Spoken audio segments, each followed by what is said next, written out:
Hey, everybody, this is our second Arch Intelligence podcast. We're lucky tonight to have everybody in the crew here. We got Scott Bird, we got Garcia, and we got Nick all available. We're going to spend a good bit of time tonight talking about the future of FRAs, what's going on in the space, where we're at right now, but more importantly, where are we going? What's the AI doing? What's it driving forward here? So we'll go ahead and jump into things. Scott, how are you doing? We'll Doing all start with right. you, man. Yeah, thanks for having me on. Good. No problem. This is great. So Scott's forte is the Learning U, which is an online school, a platform for CE education for high-end implant dentistry. And Scott, if Yeah. you would give us a quick synopsis of what the world of CE education and training looks like Yeah. today, and a good comparison of what it's going to look like coming down the road here. Yeah. So the the problem that exists in dental education anyway is that the majority of education that dentists have to get is pretty sterile. It's someone talking in front of a PowerPoint, and we all know what it looks like. They're talking in front of a PowerPoint, and their head is at the bottom right of the screen on a little screen, and as they talk, they're just reading their PowerPoint for an hour while we all have to sit and listen to it and then hope that we took good notes, and then we we submit that we learned something from that hour or 2 hours of a CE opportunity. That that is primarily how online education in the dental CE world works right now. And then you have in-person courses, which there's plenty of amazing in-person courses. But the problem that exists is we have in-person courses that we have to fly to. We have to book a hotel. We got to fork over a ton of money in order to get to these places. Or we have online education where we have to sit and listen over a PowerPoint to something that somewhat reminds us of dental school or of college and maybe isn't all that effective. So what we're trying to do is take the best of the in-person world and put it online in a highly produced opportunity. So we say that we create impactful learning experiences. And what that means is basically we want you as the learner to have the opportunity to sit down with the doctor and have the feeling like you're one on one with the doctor. It's just you and the doctor talking over a or a high level topic, and they're talking through things that you couldn't Google, you couldn't go online, you can't find any of that stuff in your textbooks even that you have from dental school. These dentists are talking about real practical knowledge that they do while they're in surgery, while they're talking chairside to the patient. All of that stuff you can't get unless you have a conversation with the dentist or you have experience yourself. And that the clinical PowerPoints for an hour don't cover that either. They're covering research, they're covering, the clinical aspect of it that is mostly research driven. It's great stuff too. So we add that in support and supplement to the one-on-one conversation that you get with the dentist, with the doctor. And we feel like this approach mixed with we'll add downloads and cheat sheets and surgical videos with voiceovers. All of this style just takes up the learning to a whole nother level because we're now giving you access to the doctor in a whole new way that you just can't get unless you are in person. And even in person, you got 3 days to do it. And if you don't get the information in 3 days, or you don't get it in 3 days, then you got to pay another five to $15,000, fly out again, and do that. With our stuff, you could pause it, you could restart it anytime you want. You got the doctor right in your pocket at any moment, and you can pull that up, listen to them, pull out their nuggets, their pearls of wisdom at any moment. So we think that this is where the future of learning for CEs and learning for, we don't want you to just want to get CEs. We want you to learn how to increase your impact in your practice or upskill yourself. It shouldn't just be about gaining CEs. And so this is kind of where we think learning is heading, is in this super personal opportunity that you have to get these nuggets almost in a one-on-one discussion with the doctor. That's what we're doing at Yeah, Learning You.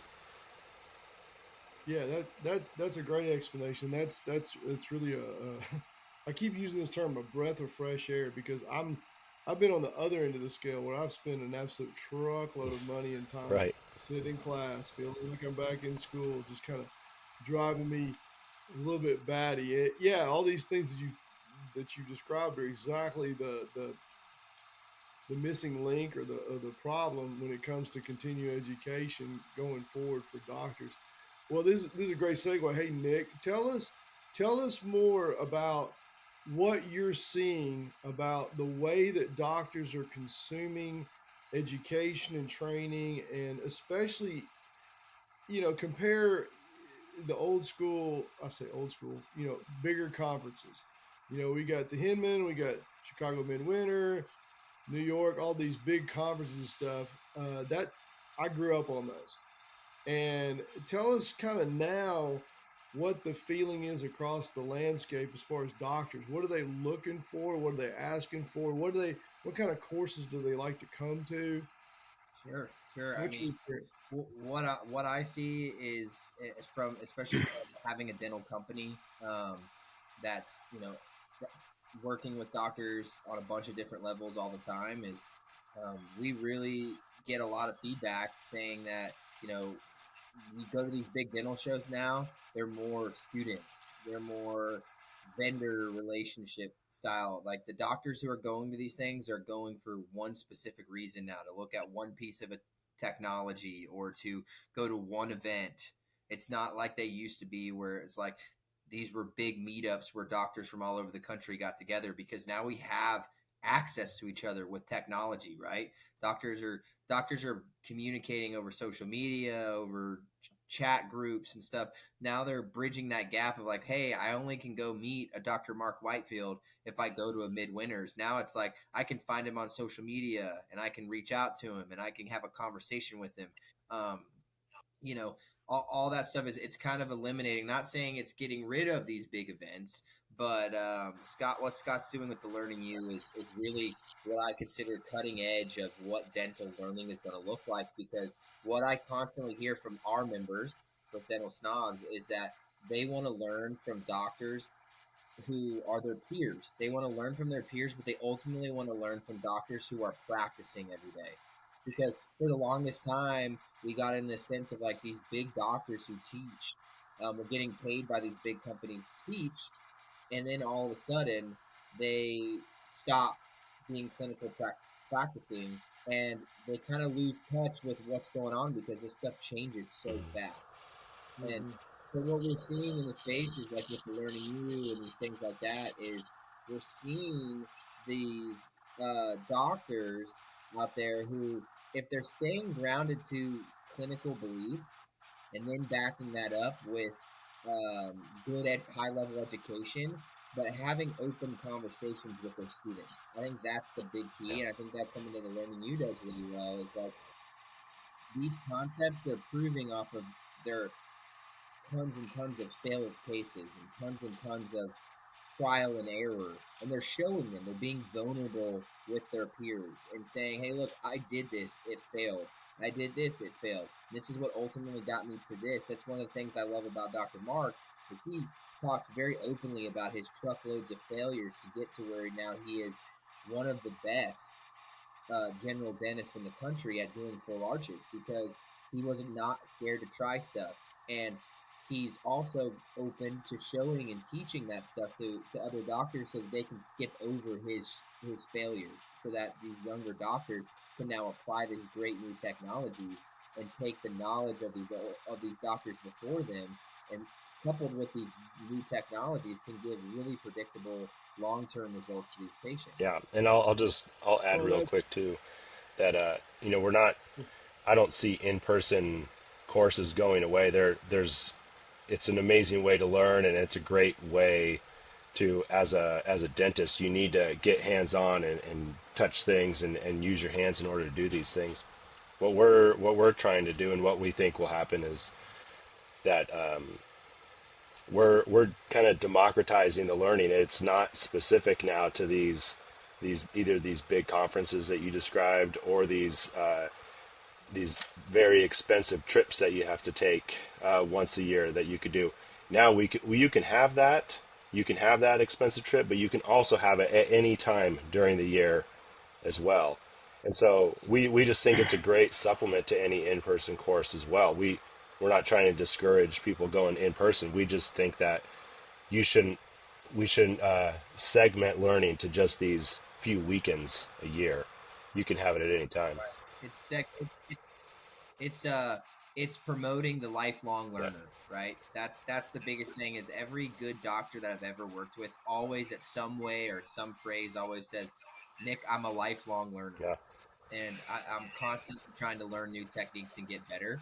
And the cool thing about the Learning You is it's not pushing you away from these in-person events and things like that, but it's giving you the ability to learn on your own time so that you can continue learning all year round, as opposed to being like, all right, I'm going to go to this one big conference and I hope I get enough nuggets out of that to really keep Hmm. growing. Hmm. Yeah, and it's going to be necessary with all the stuff you're talking about, Dr. Mark, and AI and all the stuff with arch intelligence that we're about to discuss.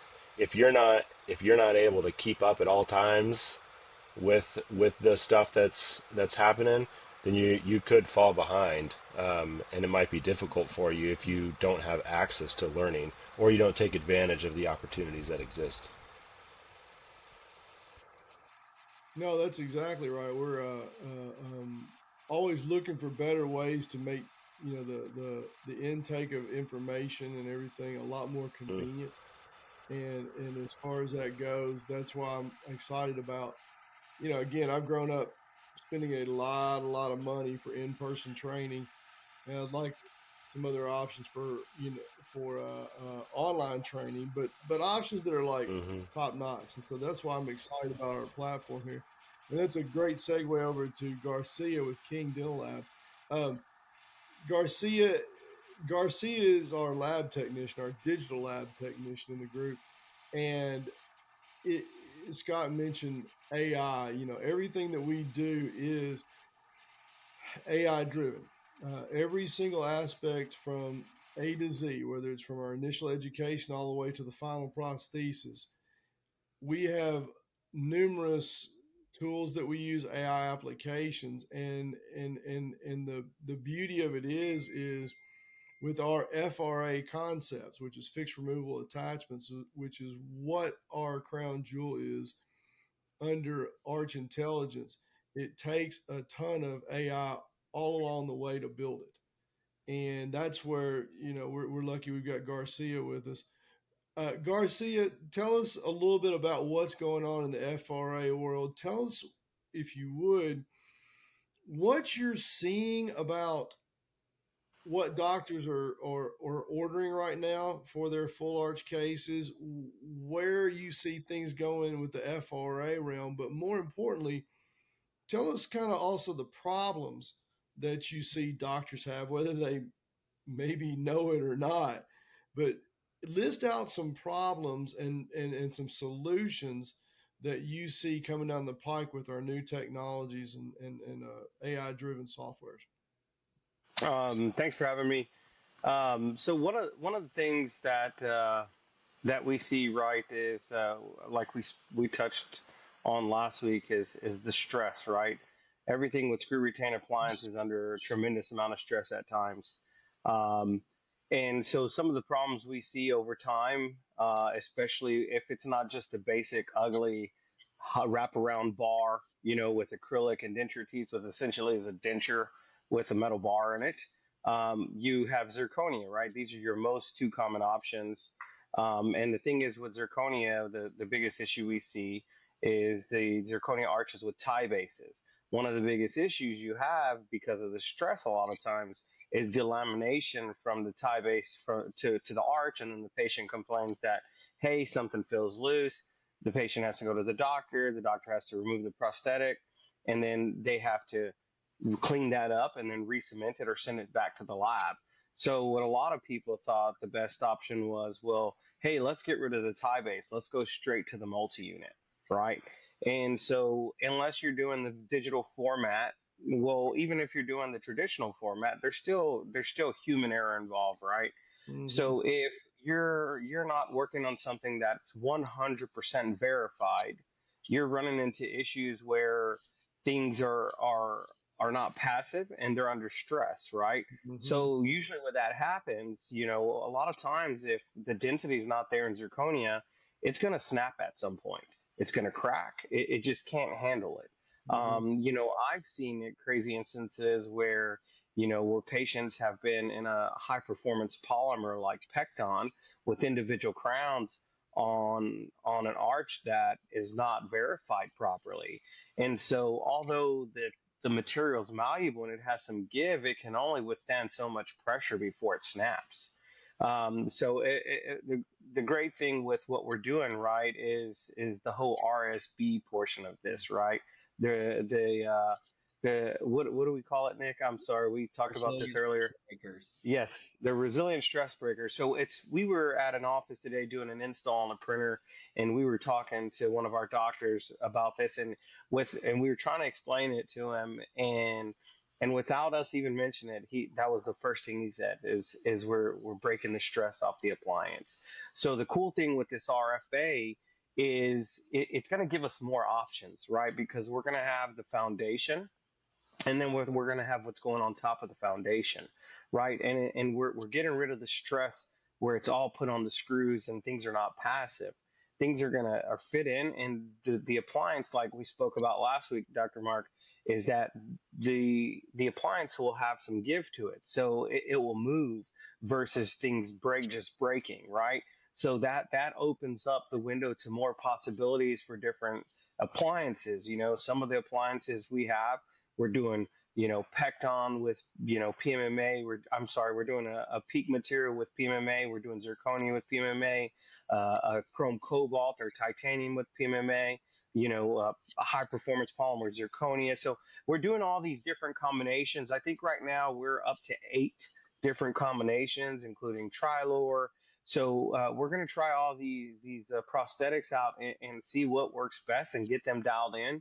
But I'm super excited, and this week coming up to the podcast, well, you'll be able to see some of the stuff we've been working on, and I'm super excited because I've shared with you all as some of the prosthetics we have fabricated for these new RFAs, and they're absolutely beautiful. We're actually able to utilize porcelain the way it's intended to be utilized, because now we have an appliance that's going to have some give before the porcelain gives. Yeah, that's great. That's the reason we're super excited for these, just from the fact that we've had so many. Well, we've had very limited options in the final prosthetic range. And we've had no one's really tried different material combinations. They just haven't done that.